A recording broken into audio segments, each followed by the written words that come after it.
El día de hoy vamos a presentar una iniciativa de ley para poner orden en todo lo relacionado con la subcontratación, llamado outsourcing, que se ha utilizado como una forma de defraudación fiscal y sobre todo que afecta a los trabajadores, porque de esta manera les niegan sus prestaciones laborales, los despiden a fin de año masivamente y no les reconocen sus derechos laborales fundamentales, ni aguinaldo, ni reparto de utilidades, nada, por este mecanismo que se creó para facilitar a las empresas los trámites de contratación de servicios, pero se deformó, se echó a perder y hay despachos que se dedican a estas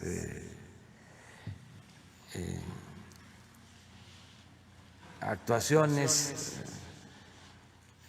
a estos procedimientos que tienen miles de trabajadores. Esto lo notamos ahora que se nos presentó la pandemia.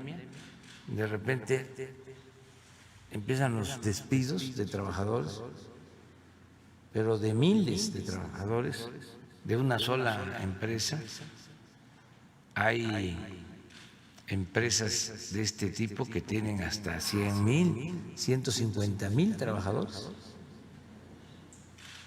Por eso vamos a presentar esta iniciativa de ley.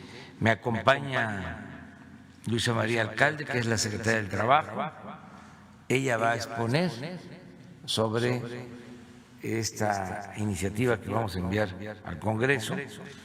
Arturo Herrera, secretario de Hacienda, Zoé Robledo, director del IMSS, Raquel Buenrostro,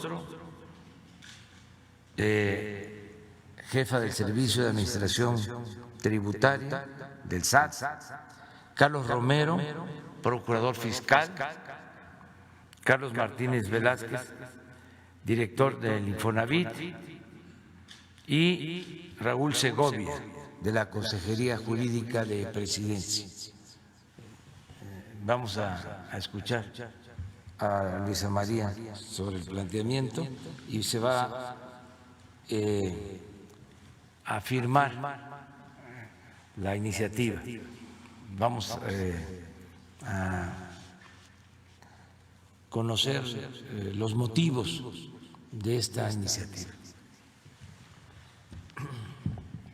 Claro que sí, presidente, con su permiso, a los medios de comunicación, a todas, a todos los que nos escuchan, en representación del grupo de trabajo integrado por los diferentes titulares de las distintas dependencias e instituciones que hoy nos acompañan aquí, el titular de la Secretaría de Hacienda, del SAT, de la Procuraduría Fiscal, del Instituto Mexicano del Seguro Social, del Infonavit y de la Consejería Jurídica. Hoy, presidente, presentamos una propuesta que permita resolver el problema y los abusos de la subcontratación. La subcontratación ha sido un tema muy discutido, aún no resuelto, a pesar de que se han hecho y realizado distintas acciones, siguen incrementando y siguen aumentando los abusos. Partimos de un principio que es que el trabajo es un derecho y un deber social, no es una mercancía, y por ello proponemos una reforma integral en beneficio de trabajadores, de empresas que sí cumplen, de los institutos de seguridad social y de la hacienda pública, que finalmente es el presupuesto de todas y todos los trabajadores. Como bien comentaba el presidente, la subcontratación es un mecanismo que ha venido afectando a los trabajadores y a la hacienda pública. En el caso de las principales afectaciones de los trabajadores, una se encuentra depositada en el subregistro de los trabajadores en el Seguro Social, es decir, se inscriben a los trabajadores por debajo de sus salarios reales. Esto tiene una afectación en sus pensiones. Los trabajadores acaban jubilándose con salarios muy por debajo de lo que ganan durante su vida laboral, afectaciones en los fondos, en sus fondos de vivienda y también afectaciones en las liquidaciones e indemnizaciones frente a despidos, licencias de maternidad o accidentes e incapacidades. También relacionado con la simulación en la relación laboral respecto a quién realmente es el verdadero patrón, afectaciones como la estabilidad en el empleo, porque los corren y los contratan o los mueven de empresas a contentillo, el pago de reparto de utilidades. Según la ley, las empresas están obligadas a repartir un porcentaje hoy del 10% a los trabajadores y con el esquema de subcontratación no reparten las utilidades. Impide la organización libre de los trabajadores y la negociación colectiva, por ende la posibilidad de mejoras salariales, y también hay una afectación a la antigüedad. Adelante. Aquí podemos ver una gráfica del comportamiento del empleo. Precisamente una de las prácticas que utilizan las empresas subcontratistas es despedir o dar de baja a los trabajadores en diciembre y recontratarlos a finales de enero o febrero para no generar antigüedad y no adquirir derechos, rompiendo con la continuidad de la relación laboral. Podemos ver, aquí tenemos 2 años consecutivos, este es un fenómeno que se da todos los años, pero podemos ver cómo en 2018 es en diciembre cuando hay esta caída de 378.560 puestos de trabajo, que después se recuperan y se recontratan a finales de enero y febrero. Y el mismo comportamiento lo vemos en 2019, donde se dan de baja a 382.210 trabajadores y posteriormente se vuelven a contratar. Adelante.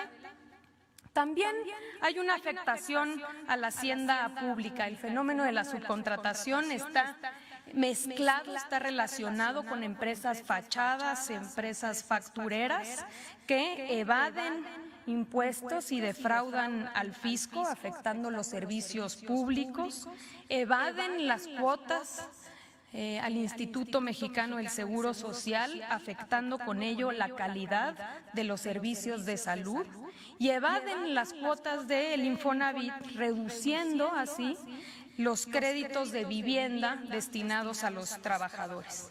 Adelante. Y también hay una afectación a las empresas que sí cumplen, porque hay una competencia desleal al abaratar artificialmente el costo de la mano de obra, tanto por el lado del pago a los trabajadores como por la evasión de los impuestos y las cuotas de seguridad social. Adelante. En 2012 recordarán que hubo una reforma que presentó el entonces presidente Felipe Calderón, ya prácticamente a su salida, donde se introdujo la figura de la subcontratación con algunas restricciones que finalmente fueron letra muerta, no funcionaron. La subcontratación a partir de ahí se exponenció y se exponenciaron sus abusos. Aquí podemos ver una gráfica. Hoy en día, según datos oficiales, hay cerca de 4.600.000 trabajadores en esquemas de subcontratación. Uno de los principales problemas es que no se tienen registros claros, así que consideramos que es muy probable que esa cifra sea menor a la real. Pero tenemos datos del IMSS, por ejemplo, que nos permiten saber que el crecimiento anual de la subcontratación es de 200.000 trabajadores, que la mitad del personal subcontratado labora en empresas grandes de más de 250 trabajadores y que se encuentran principalmente en industrias como la manufacturera, el turismo u otros servicios. Adelante. A partir del primer día de esta administración, hemos realizado y conformamos un grupo interinstitucional, una coordinación entre las diferentes dependencias, la Secretaría del Trabajo, el SAT, el Infonavit, la Procuraduría Fiscal, la Unidad de Inteligencia Financiera y el Instituto Mexicano del Seguro Social, que nos permitiera compartir información y ser mucho más eficientes y eficaces en la detección de estos abusos. Se han hecho varios operativos, hay sanciones y procedimientos, tanto administrativos como penales, en curso, pero quizás lo más importante es que nos permitió entender el modus operandi. Ya lo comentaba el presidente, en nuestro país hay un grupo empresarial, por poner un ejemplo, un solo grupo empresarial de subcontratación que cuenta con más de 250.000 trabajadores, que no tiene o no se dedica a ninguna actividad productiva, sino que transfiere estos trabajadores a otras empresas para que éstas puedan evadir sus responsabilidades. Vamos a poner un ejemplo que ubicamos en estos operativos. Adelante. Es un ejemplo real para que podamos ver cuál es el esquema. Acudimos a un hotel que está en Cancún, en Quintana Roo. Ahí encontramos 802 trabajadores. De ellos, únicamente 2 eran o estaban reconocidos como trabajadores del hotel. Operaban 14 empresas subcontratistas pagadoras, en las cuales se distribuían el resto, los 800 trabajadores restantes. De esos 800 trabajadores, ubicamos que 40 trabajadores no estaban registrados en el Seguro Social, trabajaban en la informalidad. 762 trabajadores estaban registrados con falsos salarios mínimos. Ninguno de los trabajadores conocía ni reconocía a las empresas que les pagaban y todos estaban obligados a contratar cada 3 meses con distintas empresas subcontratistas o empresas pagadoras. ¿Cuál es el problema de que un trabajador ni siquiera sepa qué empresa lo tiene contratado? El problema es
que no formen parte del objeto social ni de la actividad económica de la beneficiaria de los mismos. Se va a requerir para ello una autorización por parte de la Secretaría del Trabajo y Previsión Social y formarán parte de un padrón público disponible para cualquier ciudadano. Si nos vamos nuevamente al caso o al ejemplo del hotel, el hotel podría contratar con una empresa especializada, por ejemplo, el mantenimiento de sus elevadores o de sus aires acondicionados. Y finalmente, las agencias de colocación. Estas podrán intervenir en el proceso de contratación, es decir, en lo que tiene que ver con el reclutamiento, con la selección, el entrenamiento, la capacitación, entre otros, pero en ningún caso el intermediario se considerará patrón ni podrá contratar en sustitución. Adelante. Finalmente, el tema de las sanciones. Se prevén sanciones más severas para las empresas que incumplan. Se procederá por el delito de defraudación fiscal. No se permitirá que deduzcan impuestos y se impondrán multas a todas las empresas que incumplan. Señor presidente, estamos seguros de que esta propuesta, de ser aprobada por los legisladores, va a permitir que podamos ir construyendo un mercado laboral más equitativo, más equilibrado, más justo y más productivo. Es todo, presidente.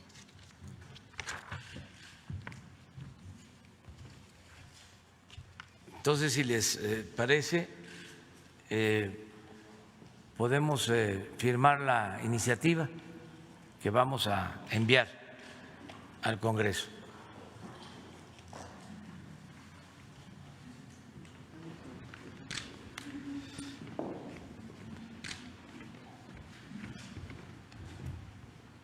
Estamos seguros que los legisladores van a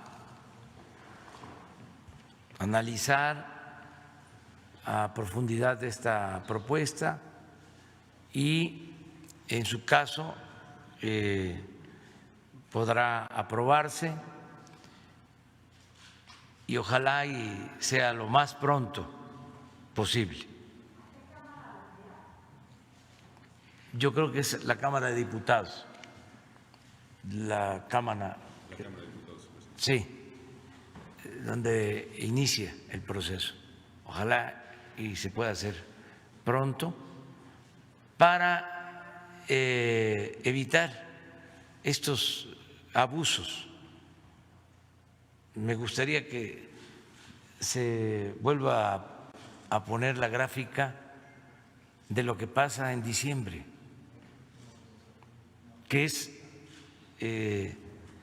la prueba fehaciente de cómo maniobran para no cumplir con las obligaciones laborales, cómo afectan a los trabajadores y cómo también se afecta a la hacienda pública. No es posible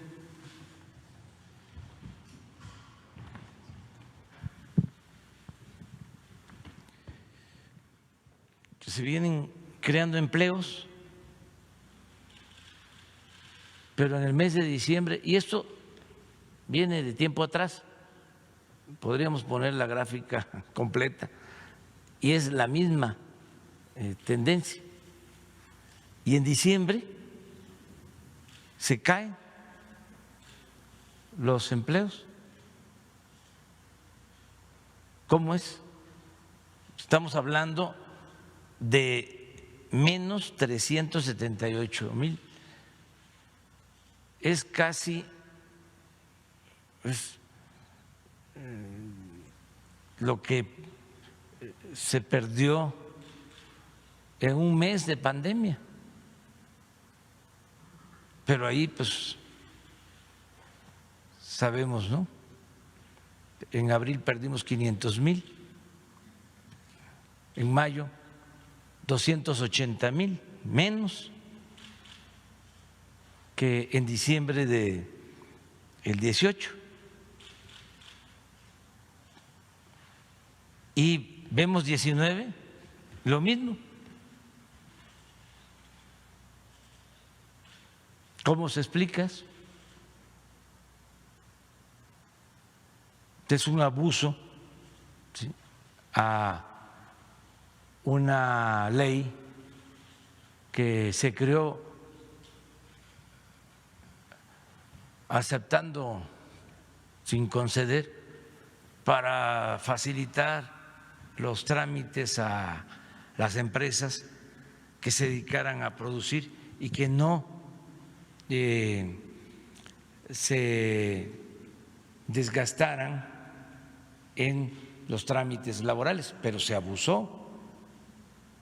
También es importante decir que hay muchas empresas que cumplen, no se puede generalizar. Básicamente, este fenómeno está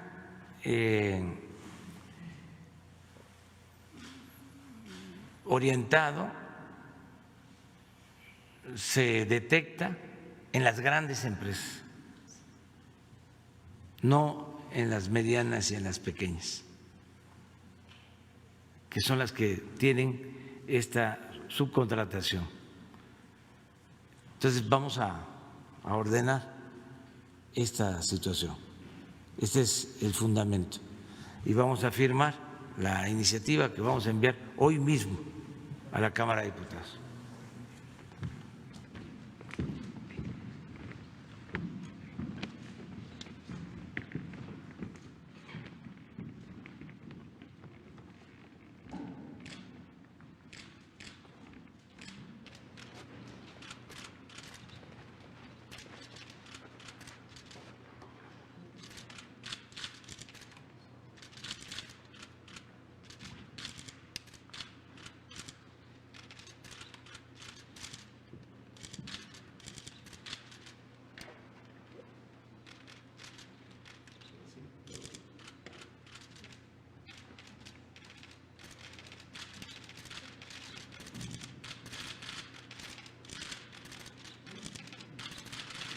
De este lado, por favor.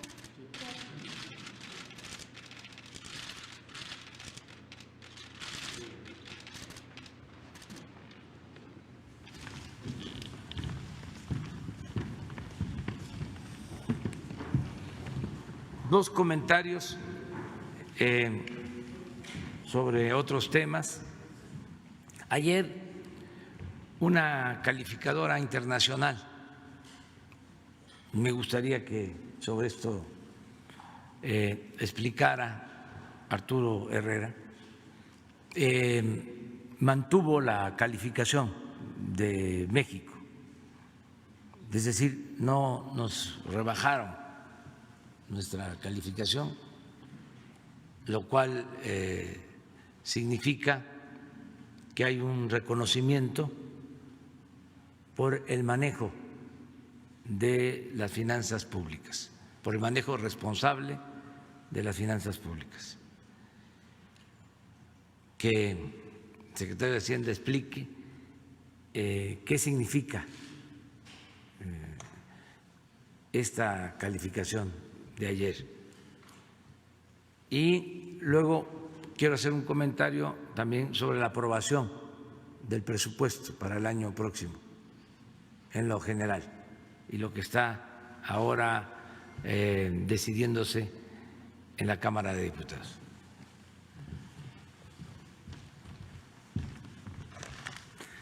Gracias, presidente. Efectivamente, el día de ayer la calificadora Fitch Ratings mantuvo la calificación que para el país, que en la escala de ellos es BBB-, arriba de grado de inversión.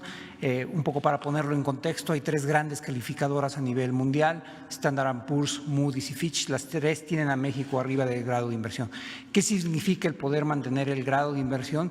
significa que se tiene acceso a tasas de interés relativamente más bajas, pero también que hay fondos de inversión que tienen como mandato comprar bonos que están en este rango de calificación y que por lo tanto el acceso a la deuda del gobierno federal es mucho mayor y mucho más líquido. Dos temas sobre los que quisiera enfatizar, y Fitch, como señaló el presidente, fue muy claro en su comunicado de prensa, se está reconociendo el marco macroeconómico estable y el marco sólido de las finanzas públicas. Y yo creo que hubo una lectura distinta del gobierno federal sobre las implicaciones del COVID. Fuimos extraordinariamente prudentes, no hay un sobreendeudamiento del país, pero también reconociendo las distintas realidades que los países pueden enfrentar. Países como Suiza, como Alemania o como el Reino Unido tienen tasas de interés negativas, entonces los gobiernos se pueden endeudar, pero les pagan por endeudarse. Nosotros nos cuesta 6% emitir un bono a 10 años. Y hay un elemento poco conocido que subraya la importancia de esto, y es que no solamente al mantener el grado de inversión nosotros tenemos acceso a financiamiento más barato, porque eso es uno de los elementos centrales de esto, es decir, nos ahorramos pues probablemente cientos de miles de millones de pesos por mantener el grado de inversión, sino que la calificación del soberano, como se dice en la jerga, la calificación del gobierno federal, se vuelve también la base sobre la calificación de los corporativos y del resto de las empresas de gobierno, es decir, Pemex y CFE tienen como base la calificación del gobierno soberano, pero también el resto de las empresas privadas, de tal forma que es una noticia muy buena para el gobierno, presidente, pero también es una noticia muy buena para el sector empresarial que utiliza el financiamiento, y sobre todo es un reconocimiento de que aún en circunstancias como estas hay un marco sólido de finanzas públicas. A partir de la crisis del COVID hubo una degradación sistemática de muchas de las calificaciones de muchos países, incluso de economías avanzadas, reconociendo que el COVID tiene un impacto en la actividad económica, pero esto también es un reconocimiento de que hay una base sólida y que sobre esta base, aún en estas circunstancias difíciles, vamos a seguir construyendo. Gracias. Bueno, lo otro es sobre el presupuesto. Ya fue aprobado en lo general. Es un presupuesto de 6.300.000.000.000, un poquito menos,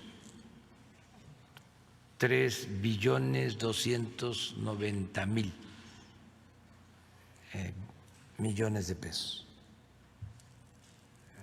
pero lo redondeamos 6.300.000.000.000. Con este presupuesto vamos a financiar todos los programas del gobierno. Se garantiza la entrega de las participaciones a todos los estados, los apoyos a los municipios, se garantiza toda la inversión en educación. Para poner un ejemplo, están garantizados todos los salarios de los maestros, de todos los trabajadores de la educación y de todos los trabajadores al servicio del Estado. Desde luego, se va a contar con presupuesto suficiente para la salud.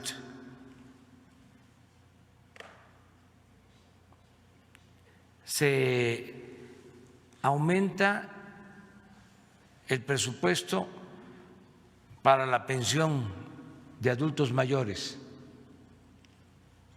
para niñas, niños con discapacidad. Aumenta el presupuesto para becas. Aumenta el presupuesto para el bienestar del pueblo. Se garantiza también el presupuesto para la construcción del Tren Maya, para continuar construyendo y rehabilitando la refinería de Dos Bocas y las 6 refinerías, con el propósito de producir en México las gasolinas y dejarlas de comprar en el extranjero. Continuamos con ese plan, adelante. Continúa el financiamiento para las obras del Istmo de Tehuantepec. Se va a contar con todo el presupuesto para seguir avanzando y prácticamente terminar el aeropuerto Felipe Ángeles. Se continúa con el apoyo a las ciudades fronterizas de México. Es decir, en unos días más voy a firmar el acuerdo para ampliar el apoyo de disminución de impuestos en la franja fronteriza, en toda la frontera con Estados Unidos. Van a mantenerse impuestos bajos, 20% en impuestos sobre la renta, 8% en el IVA, el mismo apoyo para que cuesten menos las gasolinas, el diésel, los combustibles en la frontera. Y estamos revisando para hacer lo propio en la frontera sur. Aún con etapas, pero se le va a dar el mismo tratamiento a ciudades como Tapachula, Chetumal va a tener un trato especial, va a ser zona franca, como lo fue en un tiempo. También en los parques industriales del Istmo se va a aplicar esta política fiscal de apoyo a empresas para la creación de empleos. De modo que vamos bien, le agradecemos mucho a los legisladores, en este caso a los diputados, porque es la función principal de la Cámara de Diputados, la aprobación del presupuesto. Se aprobó en lo general, hubo, como suele pasar cuando hay una verdadera oposición, hubo reservas, ya se están desahogando.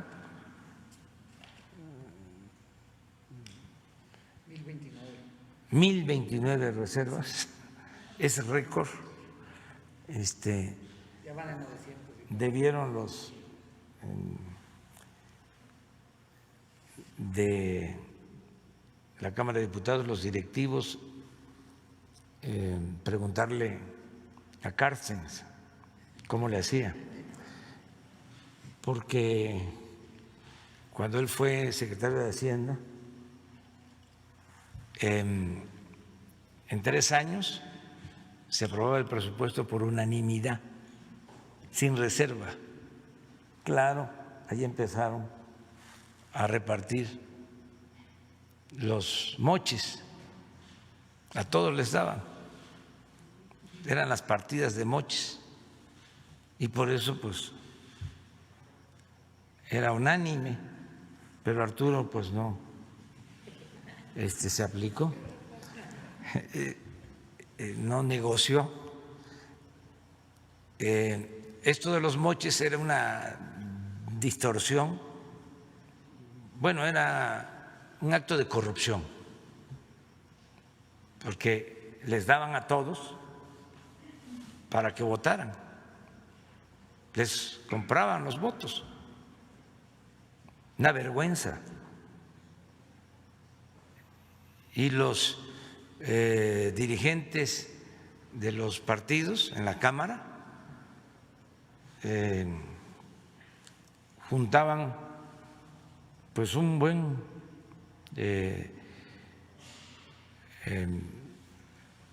dinero, una cantidad de dinero suficiente, y ellos las repartían. Y en muchos casos, por ejemplo, les entregaban todo el manejo de la infraestructura para el deporte, la pavimentación de calles, de banquetas y la cultura. Y la cultura pues no era libros ni fomento a las tradiciones, a las costumbres. No, era construir, porque ahí en la construcción estaba el negocio, construir instalaciones. Un poco lo que hacían con los fideicomisos del CONACYT, que eran partidas destinadas a la tecnología, pero lo primero que hacían era los edificios, y ahí están, como elefantes blancos, porque era lo que les importaba, quedarse con los sobornos. Entonces, ya eso ya no funciona, ya no hay partidas de moches y los legisladores están haciendo su trabajo. Ya si eran 1,000 reservas, pues ya deben de haber avanzado. Ya bajaron 200. Bajaron 200. Bueno, pues ahí van a estar unos 2 o 3 días viendo una por una, y ya con eso se aprueba en definitiva el presupuesto y nos va a dar mucha tranquilidad para que no tengamos problemas presupuestales.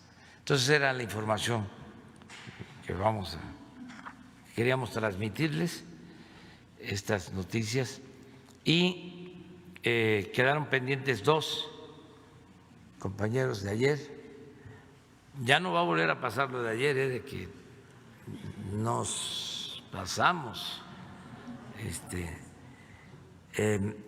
Es Meme Yamel, quedó pendiente, sí. Gracias. Buenos días, presidente. Meme Yamel de Damexico News y Sin Censura. 2 cosas, intentaré ser breve y no secuestrar el micrófono. En primera, el día de ayer, bueno, es cierto, fue antier. Mexicanos contra la corrupción y la impunidad ha sido un tema en la conferencia. Lamentablemente, ayer sí, María Amparo Casar publica una columna en Excelsior, y en esta columna, presidente, pues entre muchas cosas que ya ha dicho, menciona que tiene miedo de que a raíz de los comentarios dichos justo aquí en la mañanera, pues se les hostigue, que se les quite el carácter de donataria, que de hecho los medios de comunicación dejen de difundir sus piezas y demás. Me parece curioso cuando de hecho ellos han callado y han ocultado denuncias en contra de su director de comunicación, por hostigamiento y acoso. De hecho, incluso hay despidos que realizaron a unas periodistas, en su mayoría mujeres, por haber denunciado estos temas, y las denuncias ya no existen. Pero aún más curioso, presidente, y me gustaría ver si aquí, aprovechando que está el secretario de Hacienda, nos podrían explicar la importancia o la investigación sobre el financiamiento de estas organizaciones, porque lamentablemente también antier se hizo público a través del Twitter de Álvaro Delgado que según Mexicanos contra la Corrupción y la Impunidad, ellos estarían beneficiando con su trabajo a 9.999.999.999.900 personas. No sabemos si esto es algún tipo de error de data o si es lo que ellos reportaron. Entonces, quizás aprovechar por ahí esta explicación sobre la investigación del financiamiento de este tipo de organizaciones. Sí, bueno, lo primero es que se está transparentando este asunto, ¿no? Ellos alegan de que no podían dar a conocer los nombres de los aportadores, de los patrocinadores de esta organización, pero esta organización presumía de que buscaba la transparencia. Entonces, hay un doble discurso. Ahora dicen que nosotros incurrimos en pues una infracción o cometimos un error al dar a conocer aquí quiénes están financiando a esa organización. Primero, pues es una investigación periodística. Y segundo, esto es un asunto de forma, es un asunto de fondo. La transparencia es una regla de oro de la democracia. Y cómo ellos sí exigen transparentar todo y no transparentan cómo es que se están financiando. Es una contradicción, es muy propio del conservadurismo, es la hipocresía,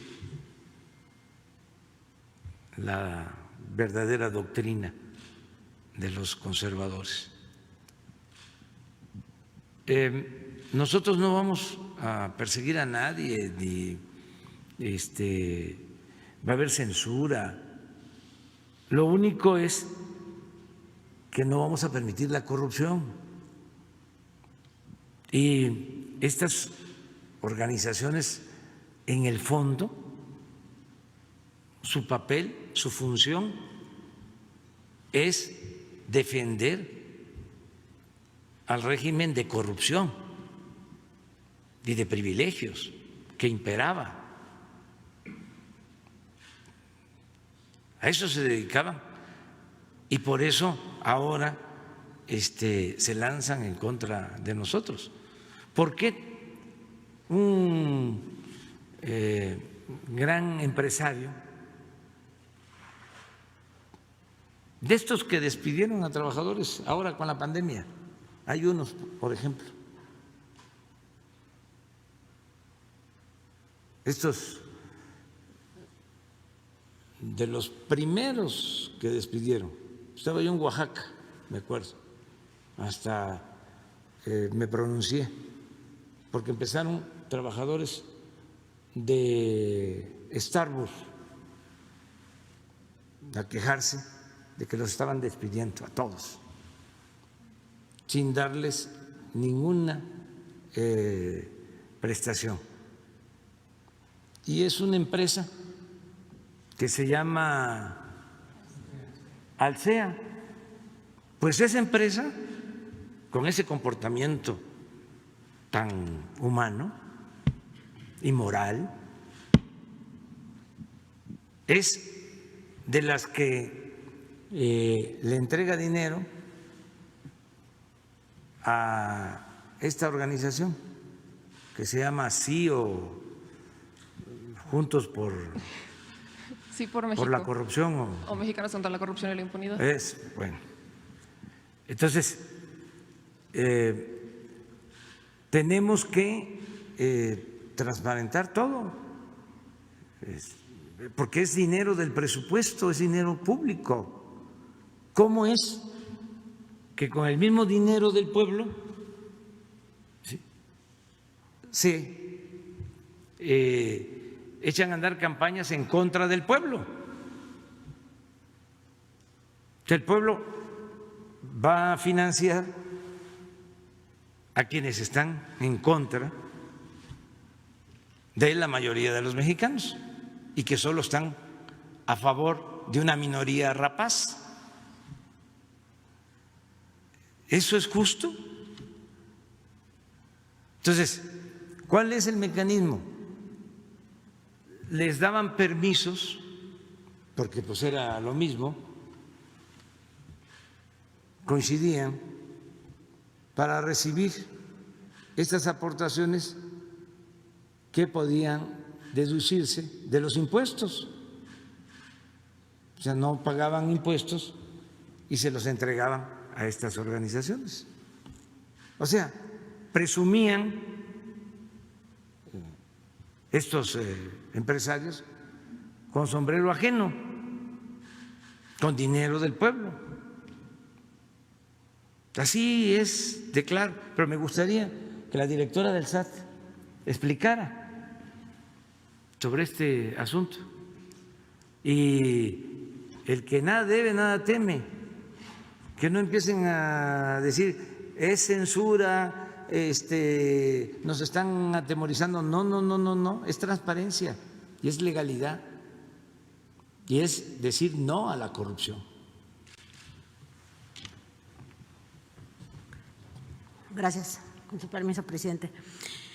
El esquema de donatarias está regulado en materia en Código Fiscal porque hay algunas donatarias que requiere autorización del SAT para que puedan hacer sus gastos deducibles y sus ingresos.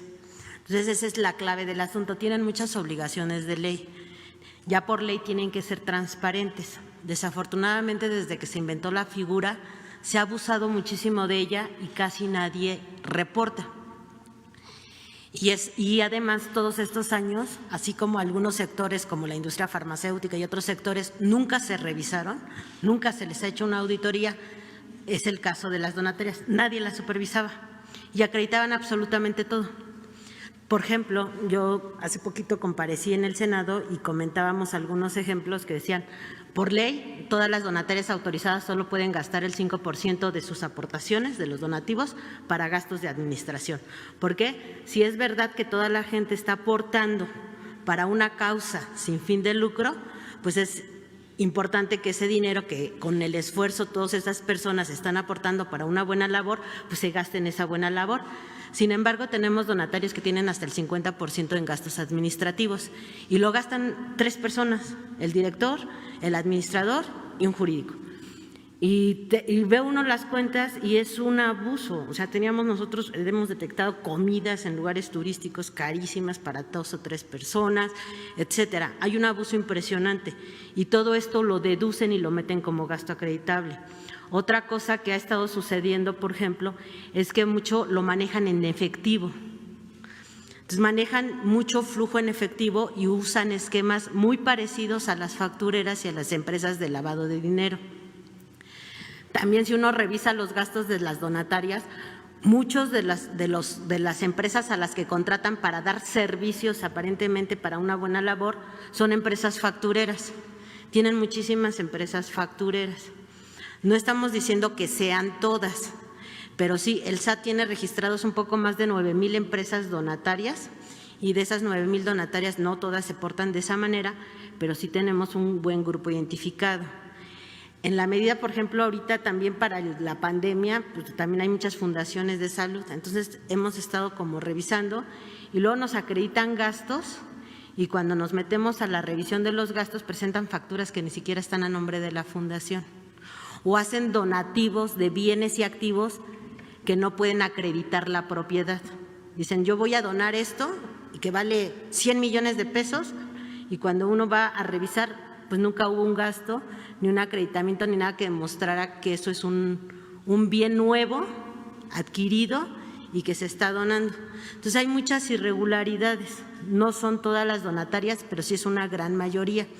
y este tipo de empresas, sobre todo las que son donatarias para actividades sociales y humanistas, tienen mucha contratación de servicios, que son muchas asesorías y muchas son factureras. Entonces sí tenemos de todo. Y antes no teníamos en materia fiscal nada para tener un cierto control. En la miscelánea para el 2021 nosotros propusimos y el Congreso nos hizo favor de aprobar algunas modificaciones al Código Fiscal, precisamente porque como no hay ninguna sanción, pues la única sanción es quitarles la autorización. Entonces, ¿cuáles son los que tienen problemas? Pues los que se han portado mal, los que se han portado bien no tienen ninguno, porque están al corriente en todos sus informes, presentan su información, son transparentes. Se tiene la obligación de entregar al SAT, todas las donatarias autorizadas, un informe anual, siempre. Hay donatarias que no han entregado informes de los últimos 5 o 7 años y no hay ninguna sanción. Entonces, el tema ahorita es que ya va a haber empezar a hacer sanciones porque todas estas donatarias que están recibiendo dinero de gente que cree que se va a utilizar para un bien sin lucro, se está destinando a otras cosas. Entonces, tenemos que hacer más transparente, que la gente sienta confiada de que si dona ahorita para el COVID, pues se va a ir al COVID, o para otra cosa, o para lo que sea, pero que el destino está bien aplicado. Y los que no lo apliquen bien, pues se les va a tener que hacer una auditoría, revisar, y si no pueden acreditar que el destino del recurso fue para un bien sin lucro, para el fin que fue autorizado, entonces pues él va a retirar la autorización. Por ejemplo, nosotros tenemos donatarias del sector salud que tienen farmacias y que hacen contratos con el sector público. Entonces reciben los donativos y en lugar de dar el donativo al hospital, compran insumos, compran cosas de farmacia y luego hacen el contrato con la institución y luego acreditan ese gasto. Entonces sí hay muchas irregularidades y sí se cabildeó muchísimo por la iniciativa privada, esta iniciativa en el Congreso, para que no pasara, y esa es la gran preocupación. Sería todo. Muchas gracias. Otra pregunta, presidente, aprovechando. La Secretaría de Educación Pública, preguntarle si usted o la SEP tiene conocimiento sobre la escuela Humani Tree, que es propiedad de Salinas Pliego. Es al parecer la única escuela que está operando de forma presencial. Son más de 100 alumnos los que estarían yendo a esta escuela. Investigaciones periodísticas que se publicaron, por ejemplo, en el diario En el País y que han sido continuadas por otros aquí en México, ya derivaron en que el equipo jurídico de esta delegación, de la delegación Miguel Hidalgo, porque aparte está ubicado en Reforma 960, pues dicen que hay un amparo, ¿no? La escuela presentó un amparo para evitar suspensión presencial de clases. Llevarían haciendo esto prácticamente desde finales de septiembre, operando de esta manera. El empresario, de hecho, ya alardeó de la situación en redes sociales y preguntarle si habrá algún tipo de investigación, sanción o algún tipo de situación que ocurra acá, porque aparentemente el empresario ya la agarró como para andar amparándose a punta de amparos, está buscando ganar tiempo. Y acá, digo, independientemente del amparo que mete para no pagar los impuestos, la preocupación es que está poniendo en riesgo la vida de niños menores, porque ya hubo hasta 2 padres de esta escuela que tuvieron COVID. Según el propio amparo, según la empresa o según más bien el empresario y los representantes legales, cumplen con todas las regulaciones y medidas sanitarias, pero pues hasta donde nosotros tenemos entendido, ninguna escuela debería de estar operando de forma presencial por la pandemia. Y aquí pues no sé si tenían conocimiento de esto o qué procedería en este caso. Bueno, vamos a pedirle a Esteban Moctezuma, secretario de Educación, que él informe del día de hoy sobre lo que me estás preguntando, si te parece. Ya hay una investigación, pero no quiero exponer nada sin fundamentos. Creo que Esteban puede explicar sobre esta situación. No adelantar los juicios, vamos a esperarnos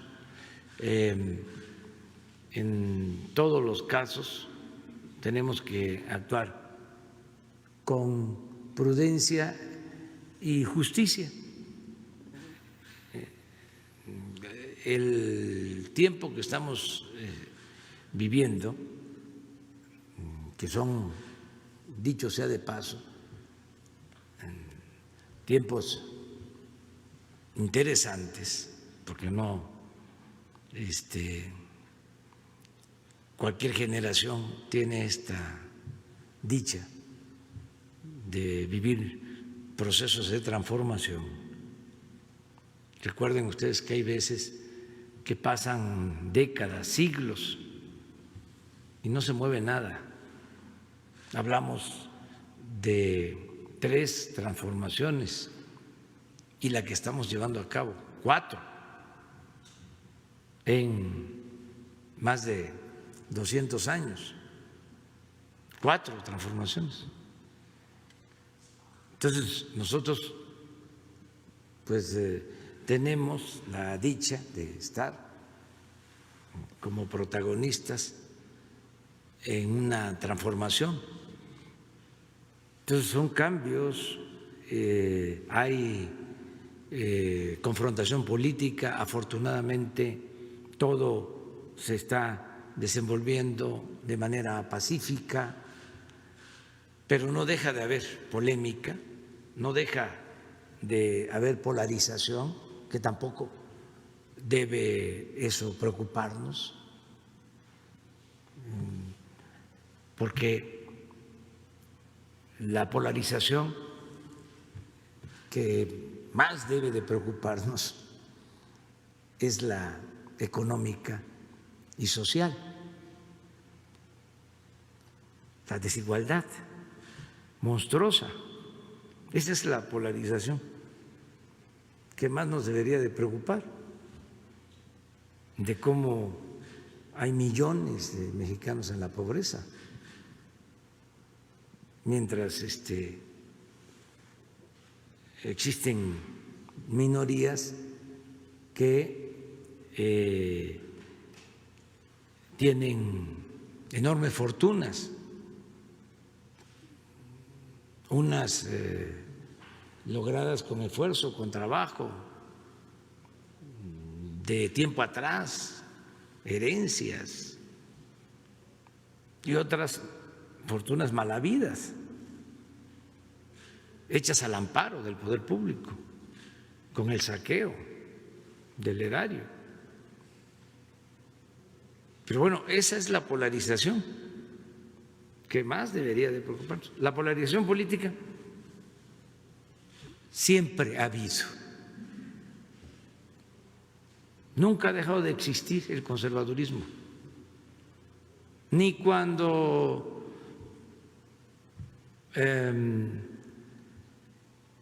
entregaron la mitad del territorio, después de ese gran zarpazo, esa tragedia nacional, siguió el conservadurismo. Hasta fueron a buscar a Santana al extranjero para que regresara, le perdonaron todo, lo volvieron Alteza Serenísima y todavía le permitieron que vendiera otra parte del territorio y derrochara los 10 millones que le entregaron.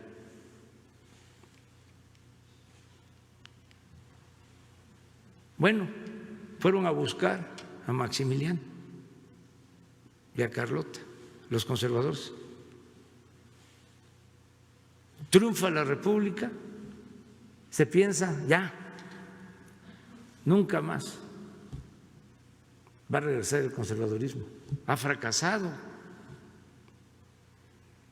Pues no, ahí siguió y resucita otra vez, retoma fuerza en el Porfiriato.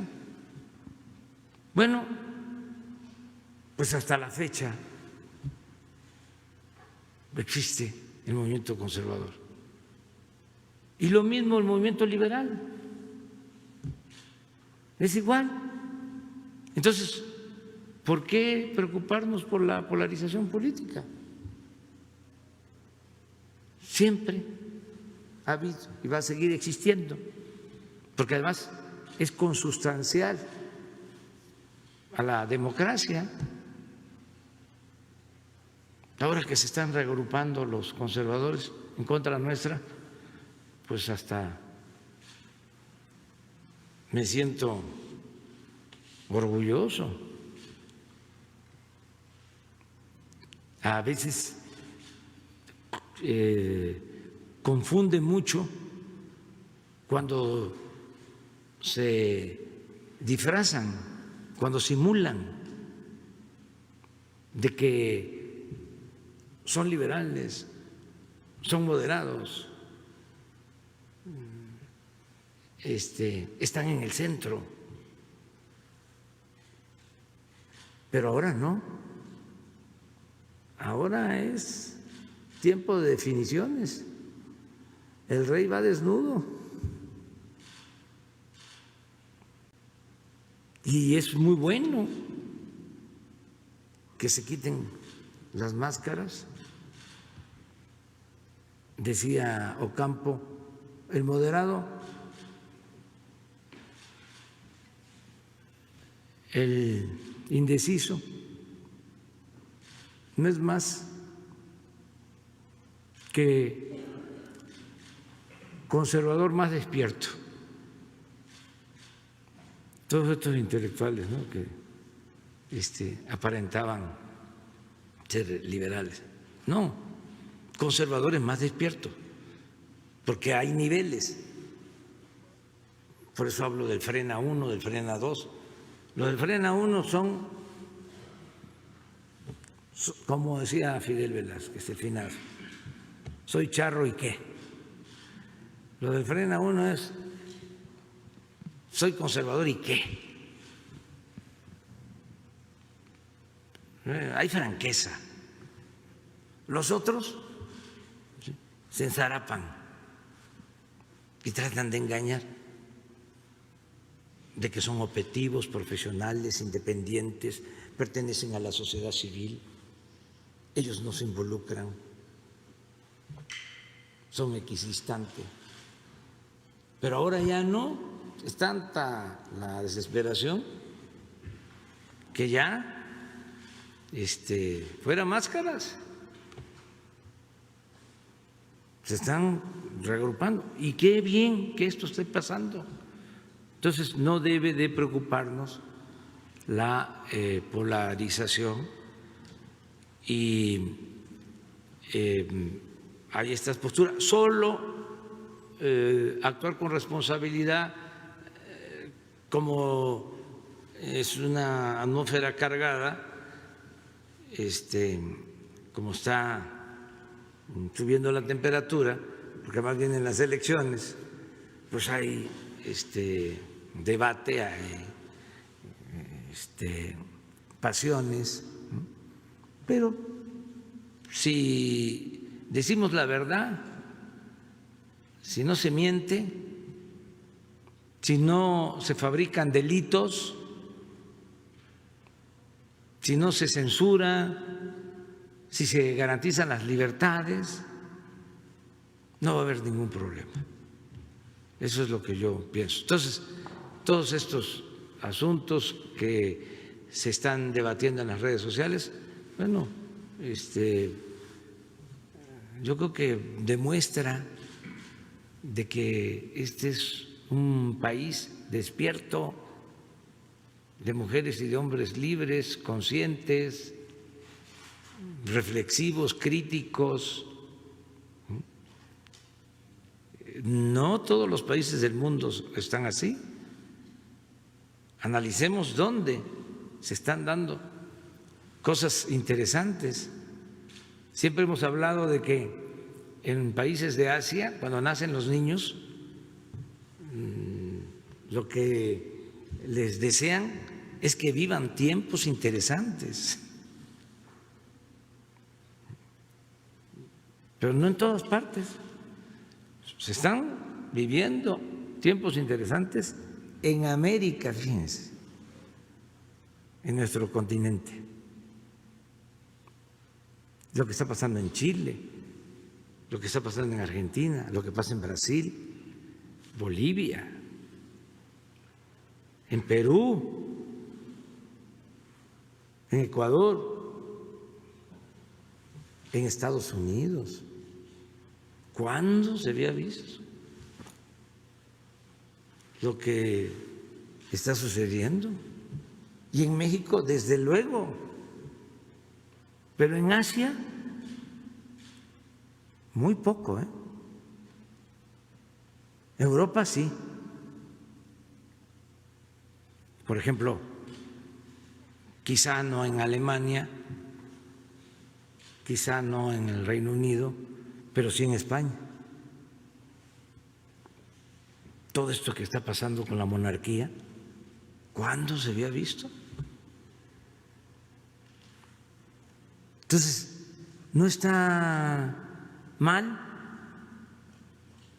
suceden estos procesos de renovación y México pertenece a este grupo de países en donde se están llevando a cabo cambios. Y es muy importante verlo de manera positiva. A ver, Judith. ¿Tienes otra? Nada más es para puntualizar, es breve. En el caso de la escuela, pues sí, esperar lo que diga el secretario de Educación Pública, porque también supone una situación de injusticia, si lo vemos con otros niños que sí la están batallando bastante con Zoom, si es que tienen internet y computadora, y si no tienen acceso a internet por las comunidades, pues también la están sufriendo bastante.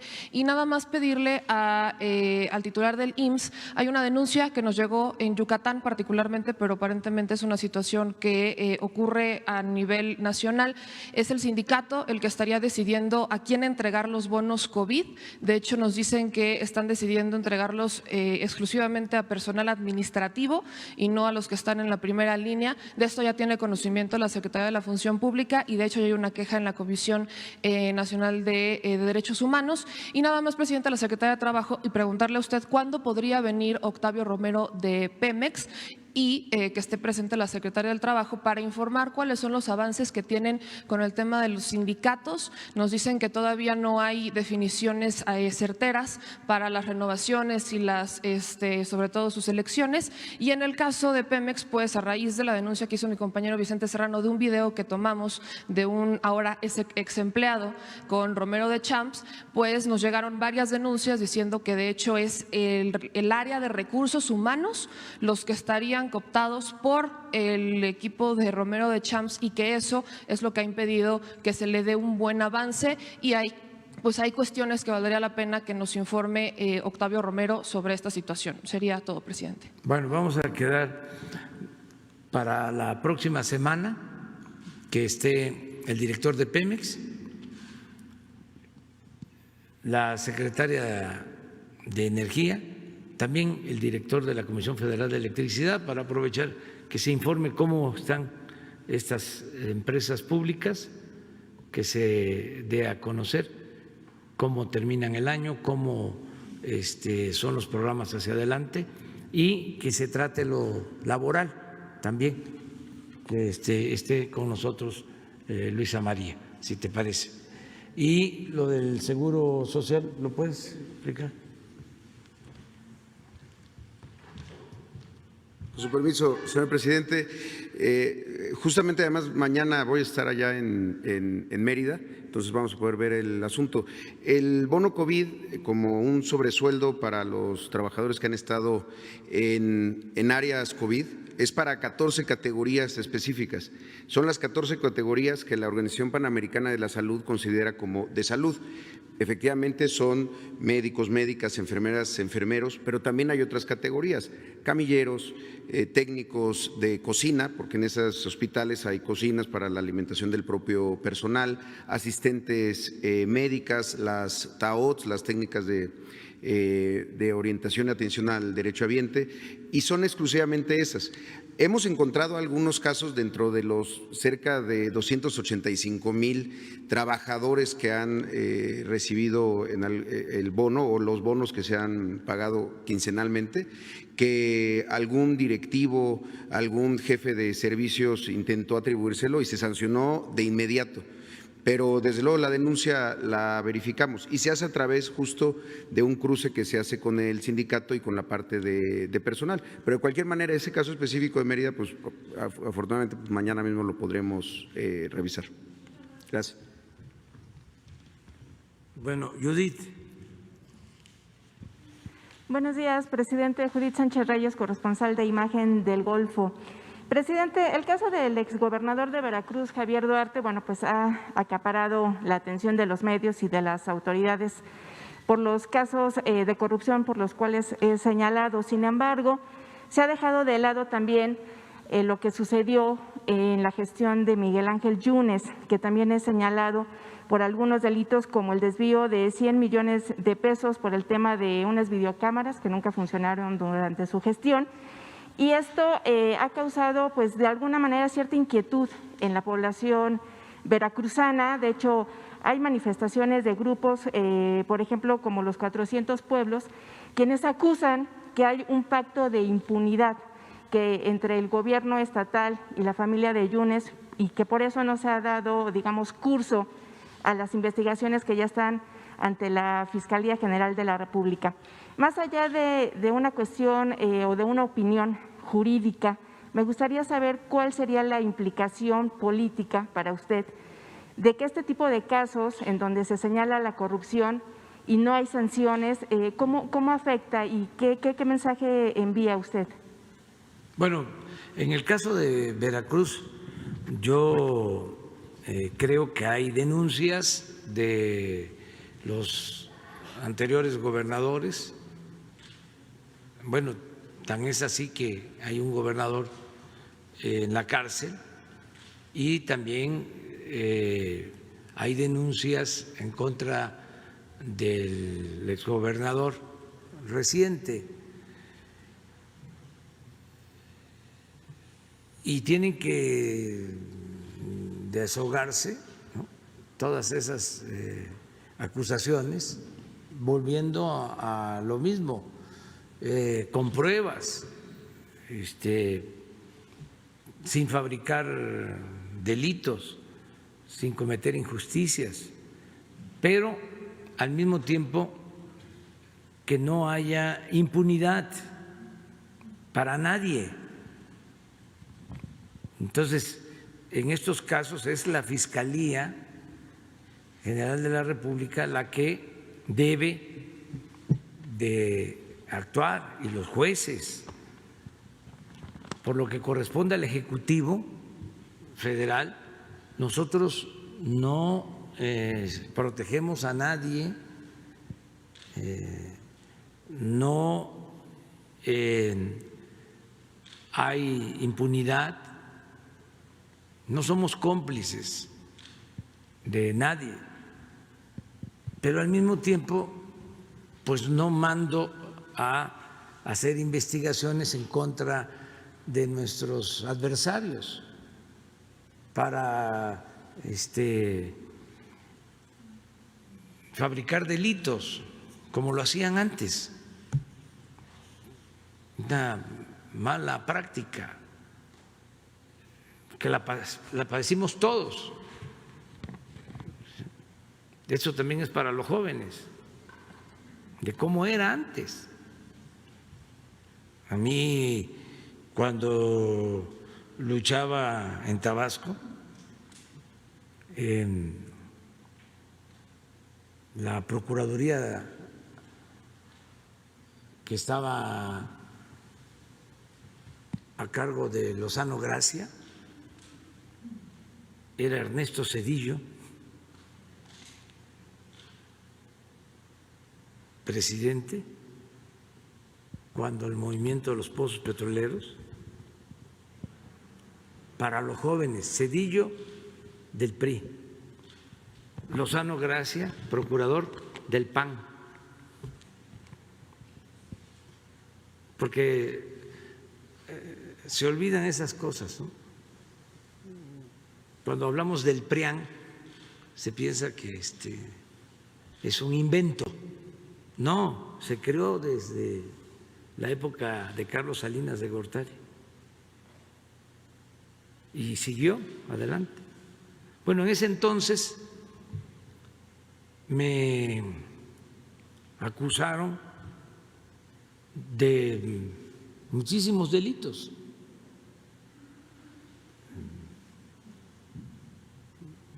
Me metieron todo el Código Penal, 11 de delitos. Y sacaron la orden de aprehensión. No se atrevieron a aplicarla por las circunstancias especiales, porque era una gran injusticia y porque me iba a defender la gente, como siempre me han defendido. Pero fabricaban los delitos, ¿sí? A los opositores. Esa era la práctica. Muy curioso, por ejemplo, en el caso de la maestra del Bester,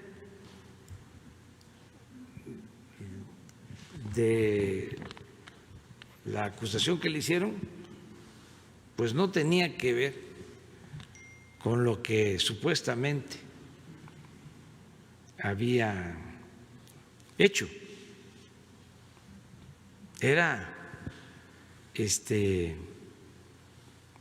pues que fueran a la cárcel los que se consideraban opositores al régimen o habían caído de la gracia. Y como, por ejemplo, no era delito grave la corrupción y podían salir bajo fianza, a todos les imponían lavado de dinero,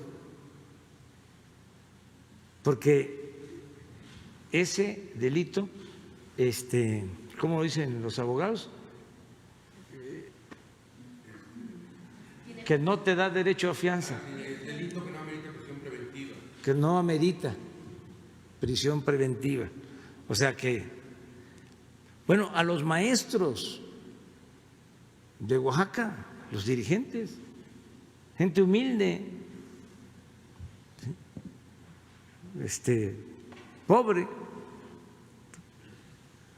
¿qué delitos les pusieron? Lavado de dinero, por lo mismo. Al maestro Rubén Núñez, que ya falleció, que lo conocí, una gente humilde, lavado de dinero. Entonces, no fabricar delitos y al mismo tiempo hacer justicia, que no haya impunidad. En el caso de Veracruz, yo sostengo que mis paisanos ahora cuentan con un gobernador honesto, Cuitlagua García. Tenía mucho tiempo que esto no pasaba en Veracruz. No estoy diciendo que es un santo, que es perfecto, pero no tengo duda de que es una gente honesta. Y eso es muy importante, porque siempre se ha padecido de gobernadores mediocres y ladrones. Entonces, sí es un cambio importante. Pero bueno, que la Fiscalía resuelva sobre esto. Bien, en otro orden de ideas, presidente, hace unos días fue asesinado Israel Vázquez, un periodista de Guanajuato, justamente en el momento en el que estaba haciendo la cobertura y dando cuenta de los actos violentos que se están generando en ese estado.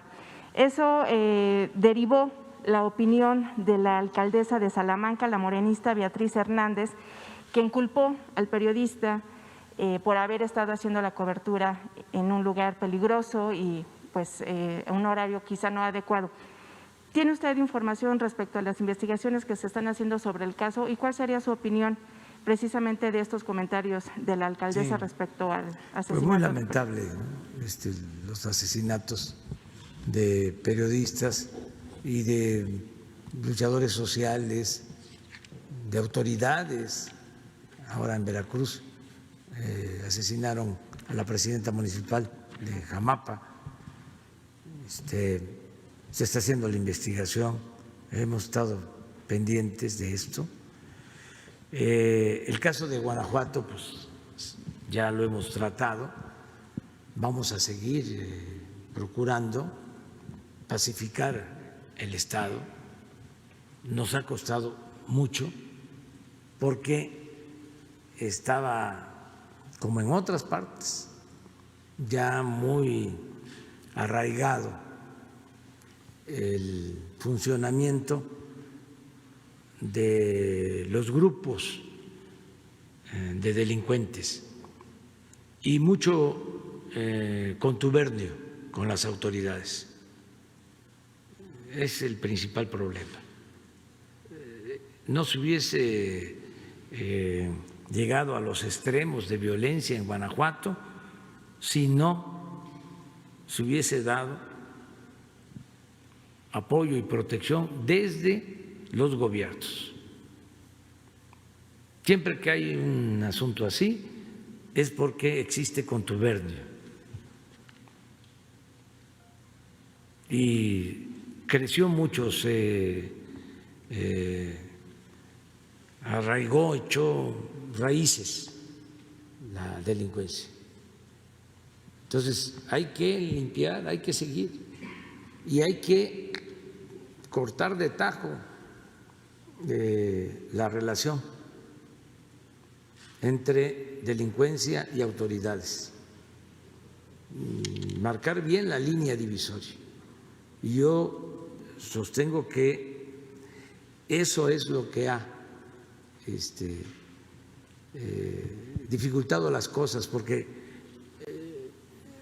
se ha enviado a la Guardia Nacional,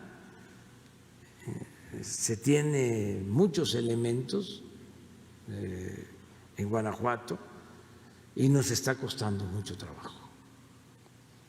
Y esto es lamentable, ¿no? De que se están encontrando fosas clandestinas, panteones clandestinos,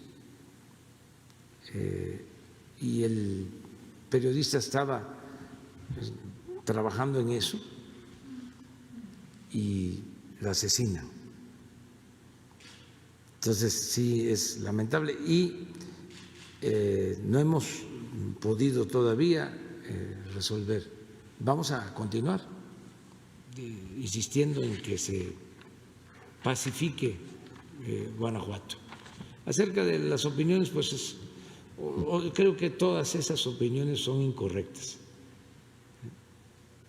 Echarle la culpa a la gente, no, a nadie. O sea, las autoridades somos responsables. Puede ser que no seamos culpables, pero sí somos responsables. O sea, no hay que culpar a los ciudadanos. Y en el caso del aguinaldo, presidente, estamos a 12 de noviembre y se nos refiere que algunos servidores públicos todavía no tienen esta prestación laboral. Y la pregunta también es, está causando inquietud en el sentido de que, por ejemplo, los altos mandos van a recibir el aguinaldo completo y ellos decidirán hacer la aportación, o sea, le regresarán ese dinero al gobierno federal o este descuento ya vendrá de manera anticipada.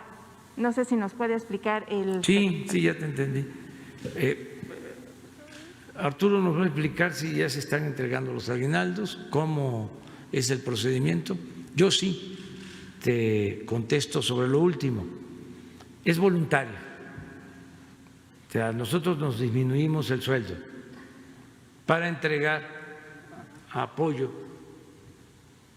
a las necesidades de salud, sobre todo por la pandemia. Ya se han reunido cerca de 80 millones de pesos de aportaciones voluntarias. ¿Pero habrá algún servidor público que decida no hacerlo? Y en el caso de los aguinaldos, que no aplica para todos, los trabajadores de base, sindicalizados, ellos reciben completo su aguinaldo y no tienen ninguna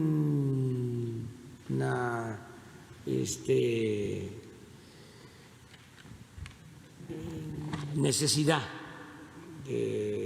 no hay una exhortación a ellos para que aporten voluntariamente, no. Es nada más a los altos funcionarios. Presidente, ¿sí? Y es voluntario.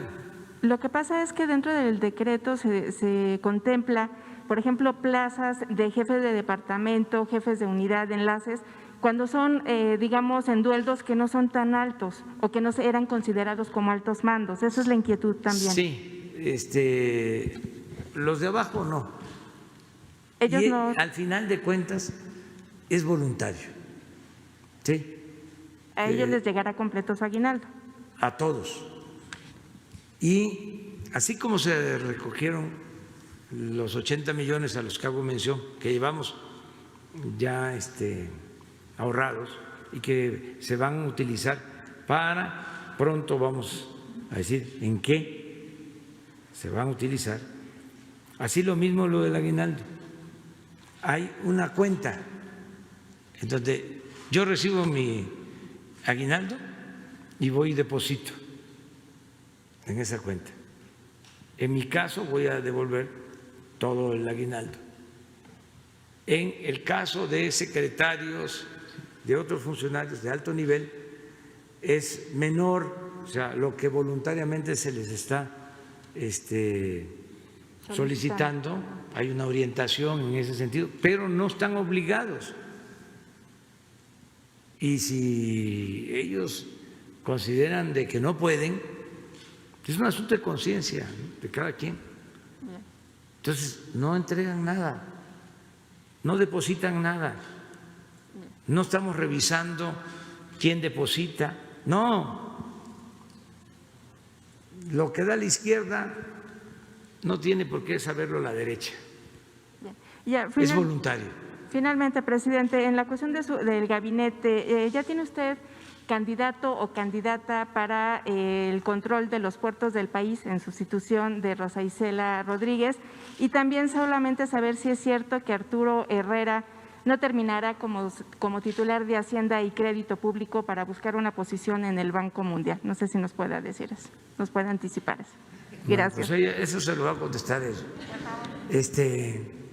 Yo nada más decirles que ya se está haciendo el cambio para que la Secretaría de Marina se haga cargo de todos los puertos, la administración de los puertos.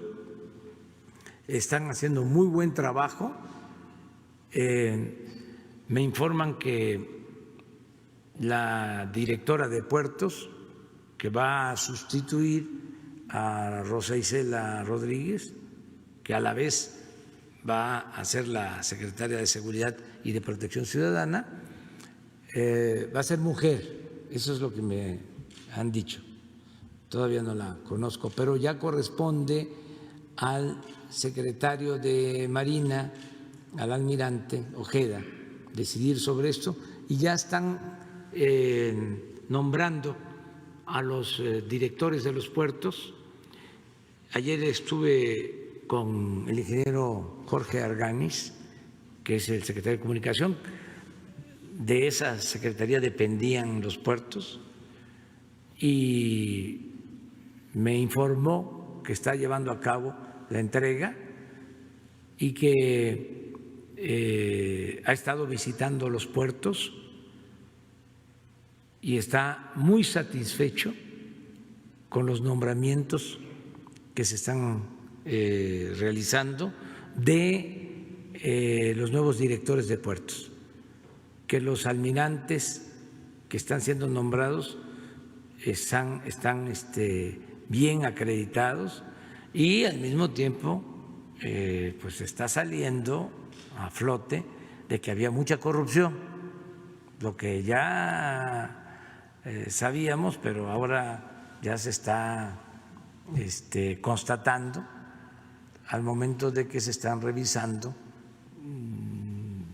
los documentos sobre el funcionamiento y la administración en los puertos, pero ya eso va adelante, se va limpiando y lo demás, sobre todo lo de el aguinaldo, ¿sí? Y también si quieres contestar lo demás, a lo mejor ya no estás a gusto. Está muy incómoda la silla. Empiezo por lo del aguinaldo. Ayer se realizaron los primeros depósitos. Tradicionalmente el aguinaldo, el salario de los funcionarios públicos de cualquier nivel está dividido en dos partes, el salario base y la parte de compensación. El aguinaldo se pagaba en dos partes, pero también dividido por una parte de base y una parte de compensación, de tal forma que entre ahora y finales de año se hacían 4 transferencias. Justo el día de ayer se realizaron para la mayor parte de los trabajadores las transferencias. Era el compromiso que habíamos hecho la semana pasada, que para el periodo del Buen Fin los trabajadores iban a recibir la primera parte de su aguinaldo. Me parece que vamos en tiempo y forma con lo que nos habíamos comprometido. Con relación a lo que apareció ayer, entiendo que algún columnista me mandó buenos deseos, pero no es mi cumpleaños. La verdad es que la nota ni la leí porque me la mandaron por WhatsApp y en los primeros 2 párrafos tenía ya un error, entonces ya no lo leí. Decía que me iba a ir al directorio ejecutivo del Banco Mundial. La posición en el directorio ejecutivo por los próximos años ni siquiera es de México, es de España. Así es que cuando ya traía información tan mala en la primera línea, pues ya no lo leí. Más allá de eso, yo creo que para un economista con vocación en el sector público difícilmente puede haber un mayor privilegio y una más alta responsabilidad que estar en la Secretaría de Hacienda. Eso es cierto en cualquier circunstancia, pero es mucho más cierto en las circunstancias en las que estamos viviendo. Así es que mientras el presidente me aguante, yo voy a estar por aquí. Muchas gracias. Bueno, ya vamos a terminar ahora, ¿no? Mañana nos alargamos de nuevo. Nada más decir que se sigue atendiendo a damnificados de mi estado, de Tabasco, también a mis paisanos de Chiapas, de Veracruz, y es probable que vaya por allá de nuevo el fin de semana. Es probable. Bueno, también decir algo. Mañana yo voy a cumplir años. Voy a cumplir 67 años. Estoy bien, gracias al Creador, a la naturaleza y a la suerte, que también cuenta. Y quiero aprovechar para mandar un abrazo a todos. Las elecciones 2021 están a la vuelta de la esquina. Por eso, en el Diario de Chiapas estamos preparados para llevarte toda la información. Te llevaremos de la mano durante este recorrido mediante análisis, entrevistas y diversas opiniones. Te invitamos a que nos acompañes y juntos analicemos las diferentes propuestas. Ruta Política, aquí en la plataforma digital del Diario de Chiapas TV. Síguenos y conoce más de este proceso electoral. Porque juntos lo hacemos mejor. ¿Eres emprendedor, microempresario o empresario en Chiapas? En apoyo a la economía local, la Radio del Diario te invita a promocionar de manera gratuita tu producto, marca o servicio. Llámanos al aire de lunes a viernes de 6 a 7 de la tarde al 961-612-1136, extensión 2032 y cuéntanos acerca de tu negocio. La Radio del Diario apoya a la economía local. Diego es terco. Le dijeron que no podría hacer deporte, pero no lo acepta porque cree en su capacidad. Durante 23 años, miles de mexicanos nos han enseñado que está bien ser tercos. Eso nos ha hecho ser el mejor sistema de rehabilitación del mundo. Por eso somos orgullosamente tercos. Teletón, capacidad sin límites. Habla Alejandro Moreno, presidente nacional del PRI. Tú, que eres el sustento de tu familia y que a pesar de esta emergencia no puedes dejar de trabajar. No hay tiempo que perder. Desde el PRI proponemos la eliminación del pago de impuestos y cuotas durante toda la emergencia, un apoyo especial a los pequeños comerciantes y la creación de un fondo de desempleo. Trabajando juntos y en equipo, México saldrá adelante. PRI, el Partido de México. Conciencia Médica es un programa hecho para crear conciencia en tu salud, versátil, dinámico y con gran contenido científico.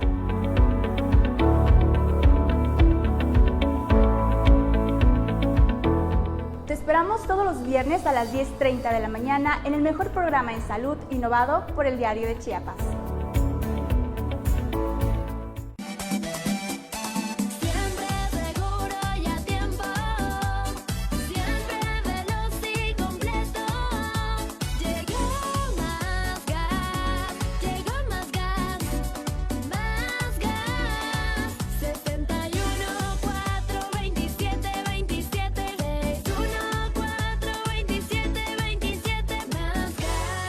Más gas, siempre seguro y a tiempo.